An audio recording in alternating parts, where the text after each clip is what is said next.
તો અમદાવાદના નવા સીપી અનુપમસિંહ ગેહલોતે સંભાળ્યો છે ચાર્જ। ડીજીપી GS મલિકે અમદાવાદ સીપીનો ચાર્જ અનુપમસિંહને સોંપ્યો છે। શહેરના નવા પોલીસ કમિશનર તરીકે અનુપમસિંહે લીધો છે ચાર્જ। પોલીસ કમિશનર ઓફિસ ખાતે તમામ અધિકારીઓ હાજર રહ્યા છે। ચાર્જ સંભાળ્યા બાદ નવા સીપીએ કેમ્પ હનુમાન મંદિરે દર્શન કર્યા।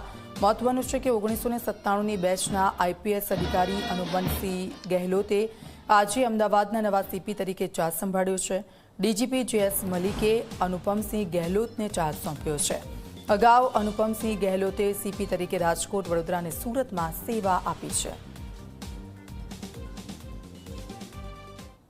અત્યારે हमारी जो टॉप मोस्ट प्रियोरिटी है तुरंत हमारी रथ यात्रा है जो है वहीं रथ यात्रा जो સૌથી ઇમ્પોર્ટન્ટ જો અમદાવાદના ફેસ્ટિવલ ગણાય છે આ हमारी टॉप मोस्ट प्रियोरिटी में है। એના અલગ અલગ જો સિટી રિલેટેડ જો પડકારો છે अपने પાસે આમાં એક ટ્રાફિકના સૌથી મોટો પડકાર હોય છે અને આવનાર જો કોમનવેલ્થ ગેમના ધ્યાનમાં રાખીને પોલીસ ફાયર ગેમ્સ છે એના ધ્યાન રાખીને જે રીતે અત્યારે ઘણા બધા જો લોજિસ્ટિક્સ જો ઇન્ફ્રાસ્ટ્રક્ચર બનવાના છે જો એના હિસાબથી હવે ટ્રાફિકના બરાબર સંકલન થાય જેના લીધે જો ફ્યુચરમાં લોકોને બી તકલીફ નહીં પડે જો